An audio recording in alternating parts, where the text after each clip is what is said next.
tingin ko maglalaplapan sila. Ayun, tas 'di ba, parang kasi dapat maging open-minded kayo eh.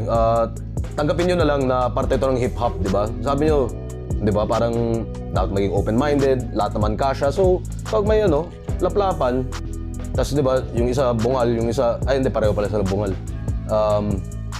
Yun, maglalaplapan, mga bars na lang, maglalaplapan din. Tas magkaka-issue, tas parang, di ba, dahil sa battle na to, matitigil na lahat ng hip-hop sa buong Pilipinas kasi yun, ganun talaga. Di ba parang kahit anong gawin mo, basta nagka-isang battle ka na ganito, wala na. Burado na yung pagka-hip-hop. Natin lahat.